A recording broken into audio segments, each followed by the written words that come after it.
ضرورت تھی؟ آج لوگ کہتے ہیں اگر امام حسین کے ہاتھوں میں طاقت ہوتی تو انہیں کوئی شہید نہ کرتا، لیکن ان کے پاس تو کچھ بھی نہ تھا۔ لیکن میرے دوست، مقام الگ الگ ہے۔ وہ مقام صبر کا مقام تھا، صبر کے۔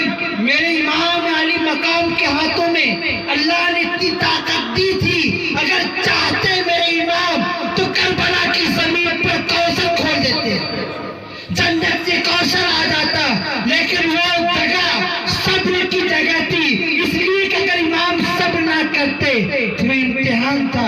امتحان کی گھڑی میں، امتحان کے لیے جب تک ممتحن کے سامنے امتحان نہ دیا جائے تب تک وہ کامیابی حاصل نہیں ہو سکتی، اس لیے کہ جیسا بچہ ہوگا وہی صحیح کہ اس کے سامنے سوال رکھا جائے گا، جیسے جو عہدے کے مالک ہوں گے اسی حساب سے ان کے سامنے سوال رکھا جائے گا۔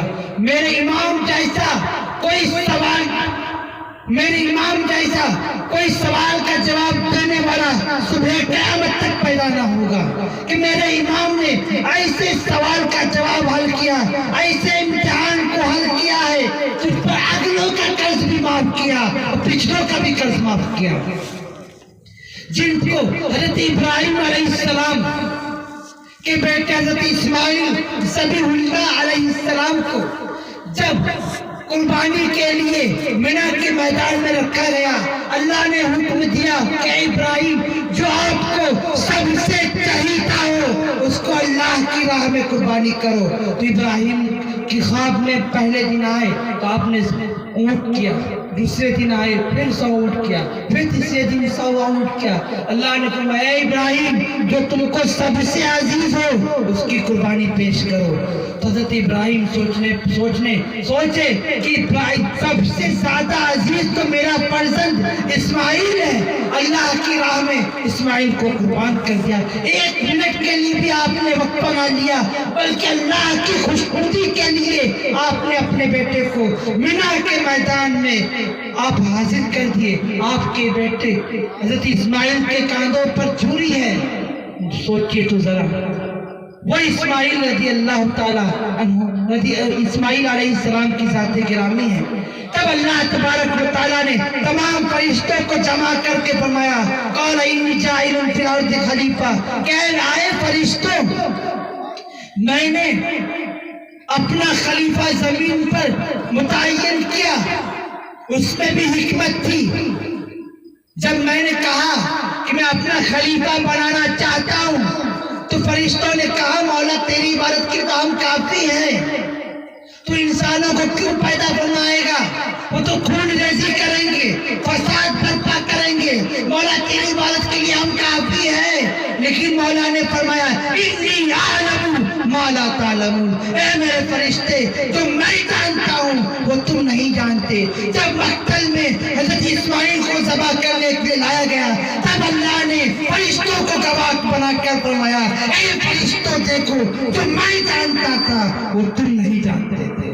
میرا بندہ میری ایک بات پر اپنے عزیز کو اللہ کی راہ میں قربانی کے لیے پیش کر دیا، لیکن چھری چلے تو کیسے؟ اس لیے کہ حضرت ابراہیم نے جب خانہ کعبہ میں کی تعمیر کر رہے تھے، تعمیر کرنے کے بعد خانہ کعبہ مکمل ہو گیا، حضرت ابراہیم نے دعا کی تھی اے میرے مولا تو جس نبی آخر الزمان کو مبعوث فرمانے والا ہے، جس نبی آخر الزمان کو تو بھیجنے والا ہے، تو اس کے عوض میں اس نبی آخر الزمان کو میرے بیٹے اسماعیل کی نسل سے مبعوث فرما۔ اللہ نے ان کی دعاؤں کو قبول فرما لیا، وہ دعا اس مستجاب الدعوات ہو گئی، اور حضرت ابراہیم کی سے لے کر اسماعیل کی پیشانی میں وہ نور محمدی منتقل ہو گیا۔ اب ابراہیم علیہ السلام چھری چلا رہے ہیں لیکن چھری چل نہیں رہی ہے۔ ارے میرے پیارے وہ چھری چلتی کیسے؟ اس لیے کہ نبی آخر الزمان کو آنا مقصود تھا۔ چھری کو بھی پتہ ہے کہ اسماعیل کی پیشانی میں میرے محمد صلی اللہ تعالیٰ علیہ وسلم کے نور گردش کر رہا تھا، میرے مصطفیٰ کا نور اسماعیل کی پیشانی میں گردش کر رہا تھا، ابھی مصطفیٰ کو آنا باقی تھا۔ اگر اسماعیل اللہ کی راہ میں قربان ہو جاتے تو میرے مصطفیٰ کیسے آتے؟ تو میرے مصطفیٰ کو آنا مقصود تھا، اور اللہ کی بارگاہ میں حضرت ابراہیم کی وہ قربانی مقبول ہو گئی۔ اے لوگوں، یہ اللہ کا کرم ہے، سرکار کی عطا ہے کہ جو حضرت ابراہیم کی شریعت میں فرض تھا آج امت محمدیہ میں وہ واجب ہے۔ کل امت حضرت ابراہیم کی شریعت میں کہ جو اپنے عزیز ہو اس کو قربانی پیش کرو، لیکن اگر حضرت اسماعیل اللہ کی راہ میں قربان ہو جاتے تو صبح قیامت تک کے لیے ہر باپ اپنے عزیز کو اللہ کی راہ میں قربان کرتا، لیکن اللہ نے حضرت اسماعیل کی جگہ پر جنت سے 2 مینڈے بھیجے، اس کی جگہ پر مینڈے قربان کیے گئے۔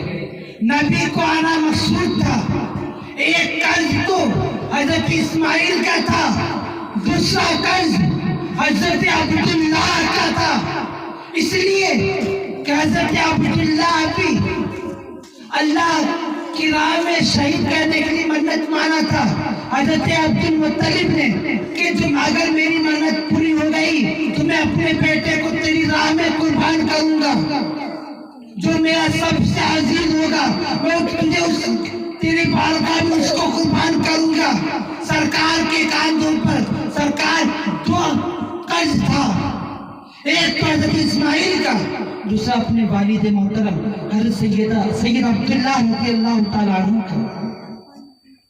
وہ عبداللہ قرآن نازل کیا گیا تو قرآن نازل کے بعد انہیں کا نام آیا، پھر دوسری مرتبہ قرآن نازل کیا گیا تو پھر بھی انہیں کا نام آیا، تو اب مشورہ لیا گیا کہ ان کے بدلے میں 100 اونٹ کو قربان کر دیا جائے۔ تو امام حسین نے کربلا کی زمین پر اپنے 2 دادا کی قربانی کو دے کر کے بتا دیا کہ اے اللہ، میں نے اگلوں کی بھی قربانی کو دے دیا اور قیامت تک کی آنے والی نسل کی آج کی بھی قربانی پیش کر دی۔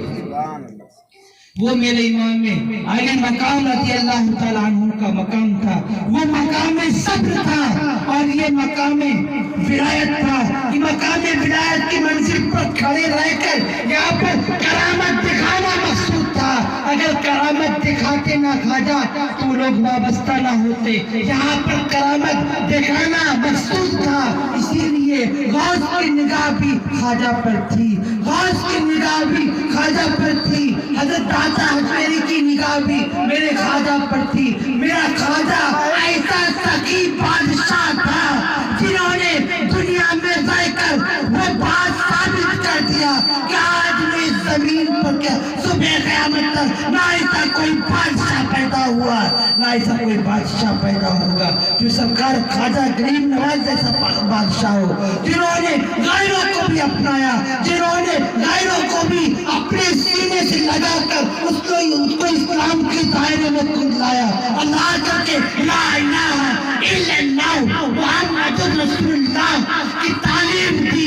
یہی وجہ تھی، یہ کلمہ کی برکت سے 90 لاکھ لوگ سرکار خواجہ کی دامن میں وابستہ ہوئے۔ ان سرکار خواجہ کی دین ہے کہ آج ہندوستان کے چپا چپا میں آج مسلمان دیکھ رہے ہو پیارے، یہ سرکار خواجہ غریب نواز کی دین ہے۔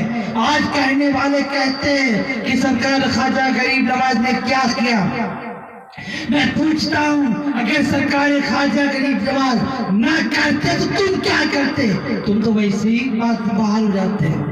یہ تو سرکار خواجہ غریب نواز کی دین تھی کہ سرکار خواجہ غریب نواز نے اپنی کرامتوں سے، اپنے علم و تقوی سے، اپنی ریاضت سے لوگوں کو اپنی طرف مائل کیا، اس لیے کہ آل رسول کی ذات میں اللہ نے وہ لچک رکھی ہے، اللہ نے وہ ہیبت رکھی ہے جو دیکھ لے ایک بار تو دیکھنے کے لائق ہو جائے۔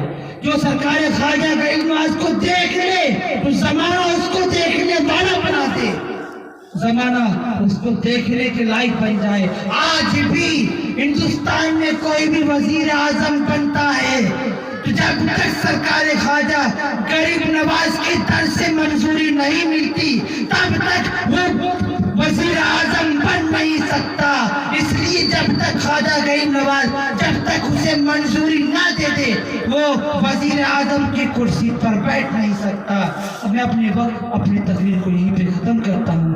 وآخر دعوانا ان الحمدللہ رب العالمین وما علینا الا البلاغ.